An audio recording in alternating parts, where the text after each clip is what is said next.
Hello, and welcome back to your bedtime story. Today, again, we're reading the Chronicles of Narnia, the Magician's Nephew, Chapter 3, The Woods Between Worlds. Uncle Andrew and his study vanished suddenly.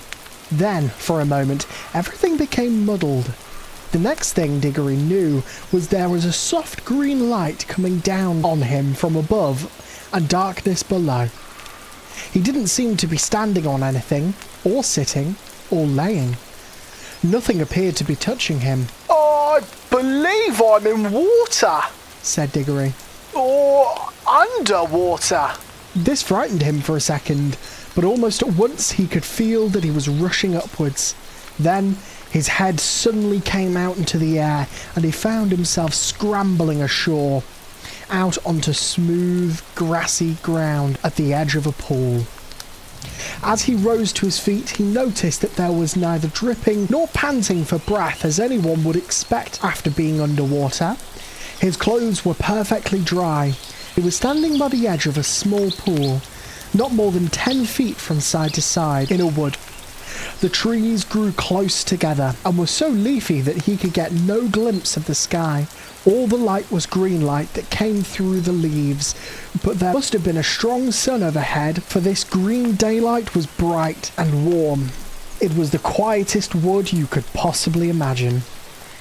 There was no birds, no insects, no animals, no wind. You could almost feel the trees growing. The pool he had just got out of was not the only pool. There were dozens of others, a pool every few yards as far as his eyes could reach. You could almost feel the trees drinking the water up with their roots. This wood was very much alive. When he tried to describe it afterwards, Diggory always said, It was a rich place, rich as plump cake. The strangest thing was that, almost before he had looked about him, Diggory had half forgotten how he'd come there. At any rate, he certainly was not thinking about Polly, or Uncle Andrew, or even his mother. He was not in the least bit frightened, or excited, or curious. If anyone had asked him, "Where did you come from?" he probably would have said, I've always been here. That was what it felt like. As if one had always been in this place and never been bored, although nothing had ever happened. As he said long afterwards, It's not the sort of place where things happen. The trees go on growing, that's all. After Diggory looked at the wood for a long time, he noticed that there was a girl laying on her back at the foot of a tree a few yards away. Her eyes were nearly shut, but not quite, as if she were just between sleeping and walking. So he looked at her for a long time and said nothing. At last she opened her eyes and looked at him for a long time, and she also said nothing. Then she spoke in a dreamy, contented sort of voice. "I think I've seen you before," she said. I rather think so too, said Diggory. Have you been here long? "Oh, always," said the girl. "At least, I don't know, a very long time." So have I. "No, you haven't," she said. "I've just seen you come up out of that pool." Yeah, I suppose I did. Diggory said Diggory with a puzzled air. I'd forgotten. Then, for quite a long time, neither said any more.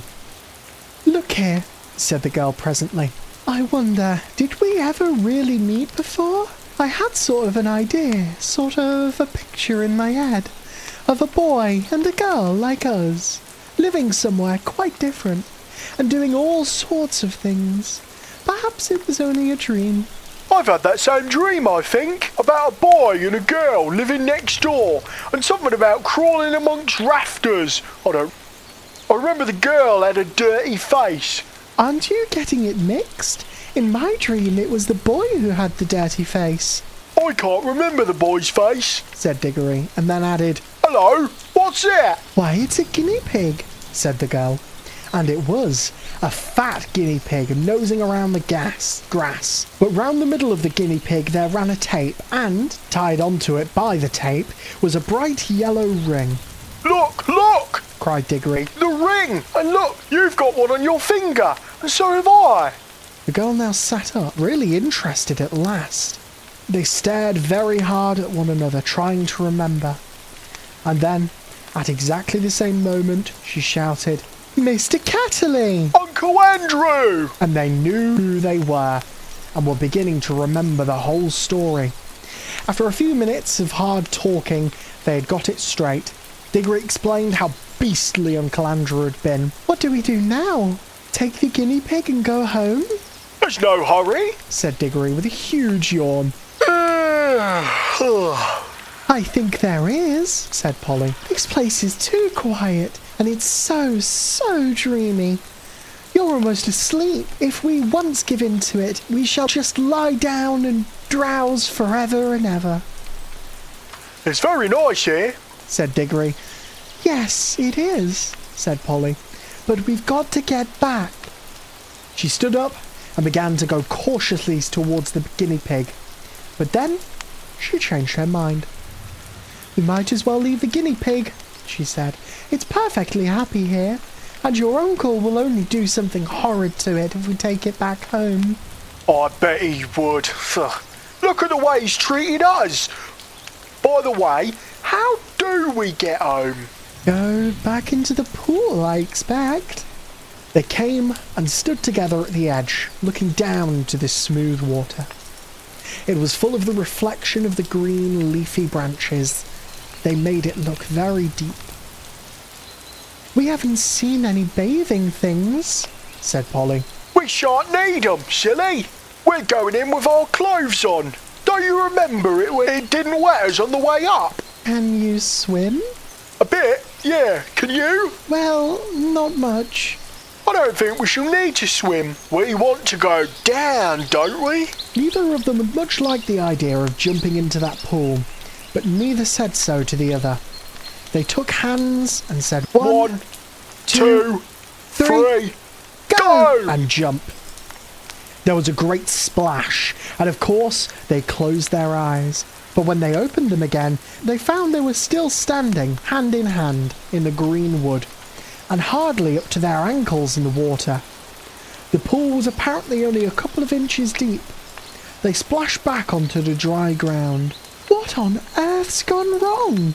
said Polly in a frightened voice, but not quite as frightened as you might expect, because it's hard to really feel frightened in that wood. The place is too peaceful. "Oh, I know," said Diggory. "Of course it won't work. We're wearing our yellow rings. They're for the outward journey, you know. The green ones take you home. We must change these rings. If you've got pockets, good. Put your yellow ring in your left. I've got 2 greens. Here's one for you." They put on their green rings and came back to the pool. But before they tried another jump, Diggory gave a long Uh-oh. "What's the matter?" said Polly. I've just had a really wonderful idea. What were all the other pools? "How do you mean?" Why, if we can get back to our own world by jumping into this pool, might we get somewhere else by jumping into one of the others? Supposing there was a world at the bottom of every pool. "But I thought we were already in your Uncle Andrew's other world, or other place, or whatever he called it. Didn't you say—" "Oh, bother Uncle Andrew," he said, interrupting her. "I don't believe he knows anything about it. He never had the pluck to come here himself. He only talked of one other world. But suppose there were dozens." "You mean this wood might be only one of them?" "No, I don't believe this wood is a world at all. I think it's just sort of an in-between place." Polly looked puzzled. "Don't you see? No, do listen. Think of our tunnel under the slates at home. It isn't a room in any of the houses. In a way, it isn't really part of any houses. But once you're in the tunnel, you can go along it and come to any of the houses in the row. Mightn't this wood be the same? A place that isn't in any of the worlds, but once you've found the place that you can get into them all?" "Well, even if you can—" "And of course it explains everything," he said, interrupting her once again. "That's why it's so quiet and sleepy here. Nothing ever happens. Like at home. It's in the houses that people talk and do things and have meals. Nothing goes on in the in-between places, behind the walls and above the ceilings and under the floors, or in our own tunnel. But when you come out of our tunnel, you may find yourself in any house. I think we can get out of this place into jolly well anywhere. We don't need to jump back into the same pool we just came by, or not just yet. The world between worlds, said Polly, dreamily. It sounds rather nice. Come on! Which pool should we try? Look here. I'm not going to go trying any new pool till we've made sure that we can get back by the old one. We're not even sure if it would work yet. Yeah, and get caught by Uncle Andrew and have our rings taken away before we've had any fun? No thanks. Couldn't we just go part of the way down in our own pool? Said Polly. Just to see if it works, and then if it does, we'll change rings and come back up again, before we're really back at Mr. Catterley's study. Can we go part the way down? Well, it took some time coming up. I suppose it'll take a little bit of time going back. Diggory made rather a fuss about agreeing to this, but he had to in the end because Polly was absolutely refused to do any exploring in the new worlds until she made sure about getting her way back to the old one.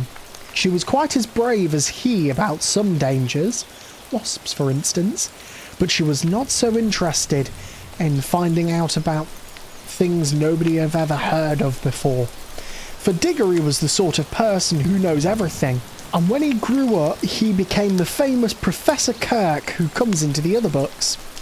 After a good deal of arguing, they agreed to put on their green rings. Green for safety, said Diggory, so you can't help remembering which is which. And hold hands and jump. But as soon as they seemed to be getting back to Uncle Andrew's study, or even to their own world, Polly was to shout, "Change!" and they would slip off the greens and put on their yellows. Diggory wanted to be the one who shouted, "Change!" but Polly wouldn't agree. They put on the green rings, took hands and once more shouted, 1, 2, 3, go! This time, it worked. It was very hard to tell you what it felt like, for everything happened so quickly. At first, there was a bright lights moving about in a black sky. Diggory always thinks these were stars, and even swears he saw Jupiter quite close enough to see its moon. But almost at once, there were rows and rows of roofs and chimney pots about them. And they could see St. Paul's and knew they were looking at London. But you could see through the walls of all the houses. Then they could see Uncle Andrew, very vague and shadowy, but getting clearer and more solid looking all the time. Just as if he were coming into focus. But before he became quite real, Polly shouted, and they did change, and our world faded away like a dream. And the green light above grew stronger and stronger, till their heads came out the pool, and they scrambled ashore. And there was the wood, all about them, as green and as bright and still as ever. The whole thing had taken less than a minute. "There!" said Diggory. "That's all right, now for the adventure. Any pool will do. Come on, let's try that one." Stop! Aren't we going to mark this pool? They stared at each other and turned quite white as they realised the dreadful thing that Diggory had just been going to do. There were a number of pools in that wood, and the pools were all alike, and the trees were all alike, so that if they had once left behind the pool that led to our own world without making some sort of landmark, the chances would have been 100 to 1 against them ever finding home again. Diggory's hands was shaking as he opened his penknife and cut a long strip of turf on the bank of the pool of the soil. The soil, which smelled quite nice, was of rich reddish brown, and it showed up well against the green. "It's a good thing that one of us has some sense," said Polly. "Well, don't just keep guessing about it. Come on, I want to see what's in the other pools."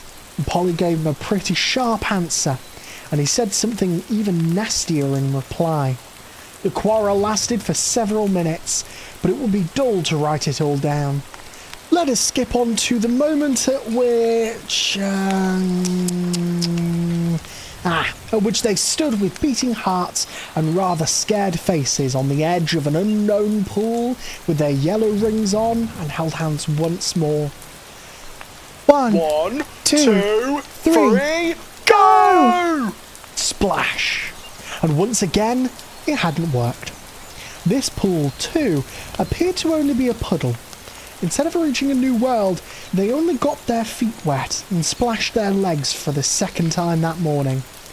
If it was morning, it seemed to always be the same time in the woods between worlds. Blast and botheration! What's gone wrong now? We put our yellow rings on all right. You said yellow was for the outward journey. Now the truth was that Andrew knew nothing about the wood between worlds and had quite a wrong idea about the rings. The yellow ones weren't outward rings and the green ones weren't homeward rings, at least not in the way he thought. The stuff of which were both made had all come from the wood. The stuff in the yellow rings has a power of drawing you into the wood. It was the stuff that wanted to get back to its own place, the in-between place. But the stuff in the green rings is the stuff that's trying to get you out of its own place. So the green ring would take you out of the wood into a world. Uncle Andrew, you see, was working with things he did not really understand. Most magicians are. Of course, Diggory did not realise the truth quite clearly either, or not till later. But when they had talked it over, they decided to try their green rings on in the new pool, just to see what happens. "I'm game if you are," said Polly. But she really said this because in her heart of hearts, she now felt sure that neither kind of ring was going to work at all in the new pool. And so there was nothing worse to be afraid of other than a little splash. I'm not quite sure that Diggory had not the same feeling. At any rate, they had both put on their greens and come back to the edge of the water and taken hands again. And they were certainly a good deal more cheerful and less solemn than they had been the first time. One, two, three, go! And they jumped. And that is the end of the chapter. Come back in a few days where we'll read chapter 4, The Bell and the Hammer. Good night.